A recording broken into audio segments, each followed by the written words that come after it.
My mother slid the real estate contract across the dinner table and said, "Sign it, or you're no longer our daughter." I stared at the papers, my house, my dream home, being sold for half its worth to my brother, 29 years of being their child, and it came down to this ultimatum. But they had no idea what I'd been planning for months. Hi, I'm Maya, and I'm 29 years old. I work as a graphic designer. Nothing glamorous, but I saved every penny for 3 years to buy my first house, a small 2-bedroom place with a garden where I could finally breathe. My parents always favored my older brother Jake. He got the college fund, the car, even their emotional support when his business failed twice. I wasn't the golden child or the family success story, but I had something they didn't expect: patience and a very good memory. If your family has ever made you choose between your dreams and their approval, hit subscribe right now and tell me in the comments what country you're watching from. I read every single one. Let me take you back to that Sunday dinner. I walked into my parents' house excited to share news about my house renovations. The kitchen smelled like burnt roast beef. Mum always overcooked it, but she never listened when I tried to help. Dad sat at the head of the table, his reading glasses perched on his nose. Jake was there too, unusually quiet, picking at his food. "Maya, we need to talk about your financial situation," Dad said, not even waiting for me to finish my salad. I looked up, confused. "What financial situation? I'm doing fine." Mum set down her fork with that sharp clink that meant trouble. "Your brother's new startup needs capital, and frankly, you're being selfish." That's when she pulled out the contract. Already typed up, already notarized, my address printed right there at the top. "You want me to sell my home for half its value?" I asked, my voice barely steady. Jake finally looked up. "It's just a house, Maya. Family businesses are investments in our future." Dad leaned forward. "It's not really your home if you can't afford to help family." The words hit like a slap. Mum nodded, adding, "We raised you better than this greed, Maya." I held the pen in my shaking hand.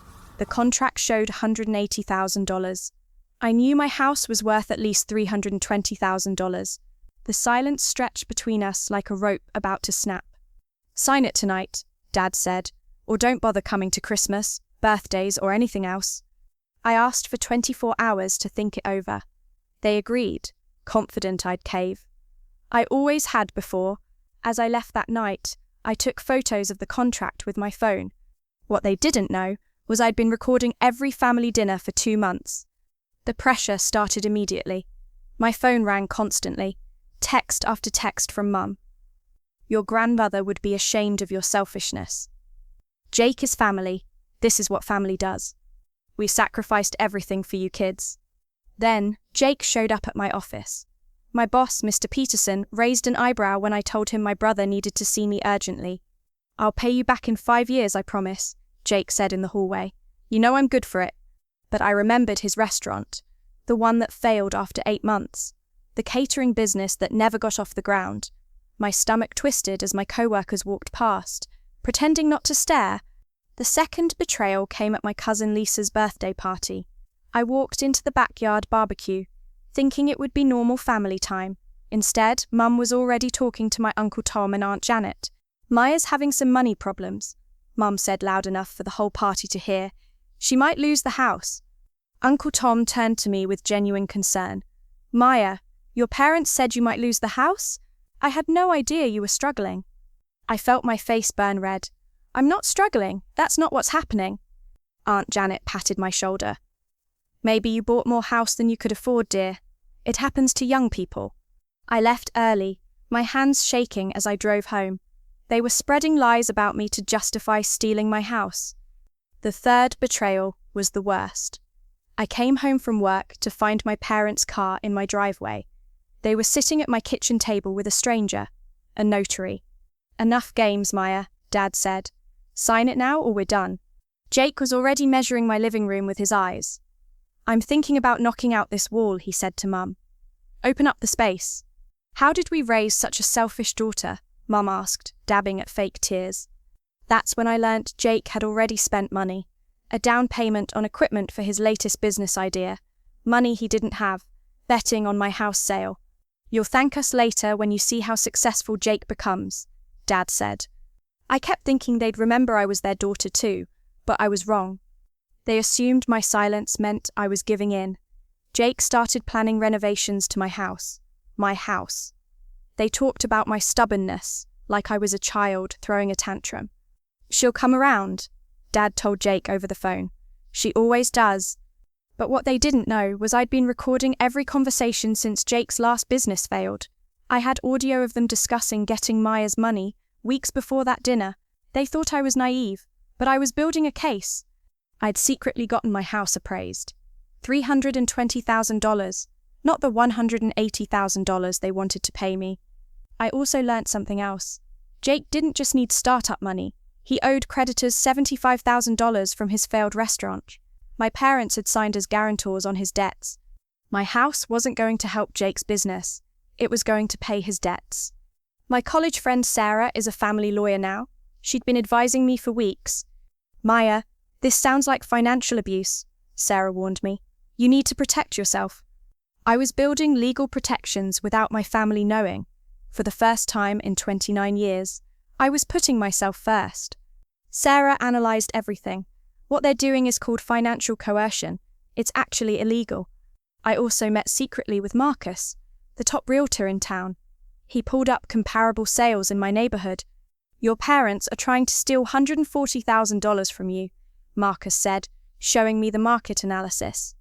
He agreed to fast-track a legitimate sale if I decided to move. I even got pre-approval to buy a better house across town. While I was preparing, my family grew more confident. Jake picked out furniture for his house. Mum told the neighbours I was finally learning family loyalty. They planned a celebration dinner for after I signed. I opened a bank account they didn't know about, moved my important documents to Sarah's office. She had restraining order papers ready if needed. The breaking point came when I arrived early to their house one evening. I heard them talking in the kitchen. "Once we get Maya's money, Jake can pay off the restaurant debt and start fresh," Dad said. Mum laughed. "She's so naive. She actually thinks we're helping Jake start a business." "I feel bad, but I'm desperate," Jake added. "Those creditors are getting nasty." I recorded every word. Dad called me the next day. "Come Sunday with your decision, or don't come at all." I told Sarah it was time to act. I'm done being their ATM disguised as their daughter. Saturday night, I reviewed all my evidence.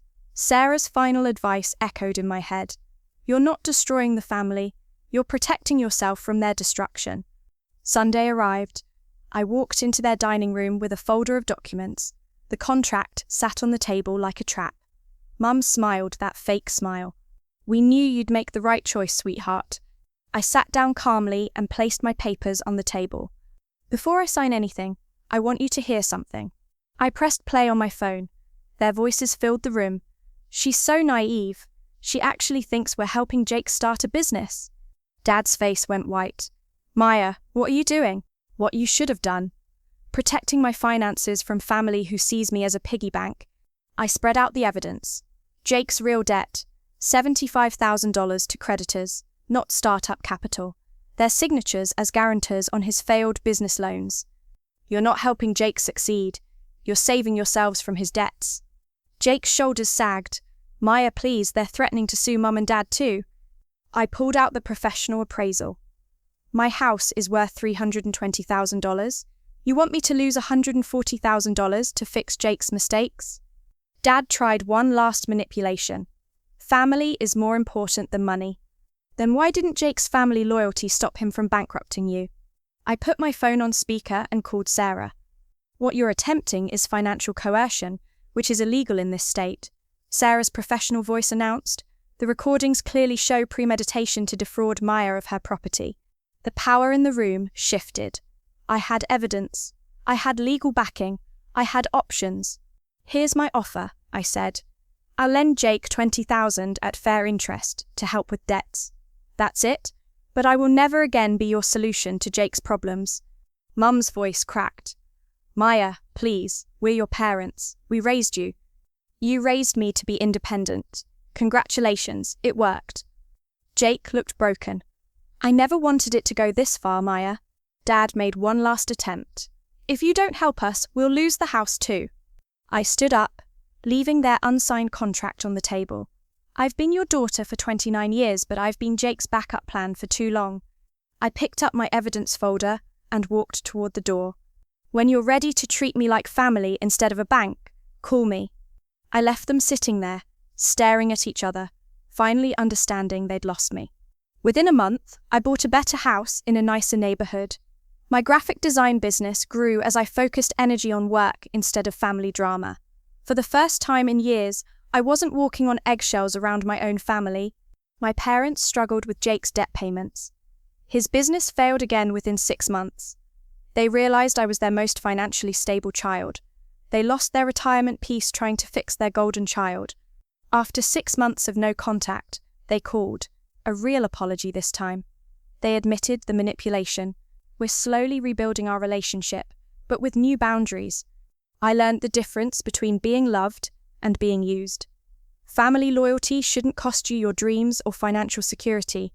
I finally understood I never needed their approval to make good decisions. If your family has ever tried to guilt you into bad financial decisions, you're not alone. Hit that subscribe button and tell me in the comments what country you're watching from. Have you ever had to choose between family approval and protecting yourself? Share your story below. I read every single comment. Remember, setting boundaries isn't selfish, it's necessary. Your story matters, and someone needs to hear it. Don't let anyone make you feel guilty for protecting your future. Right now, you can see 2 more videos on your screen. Don't miss them. Both carry stories that will stay with you.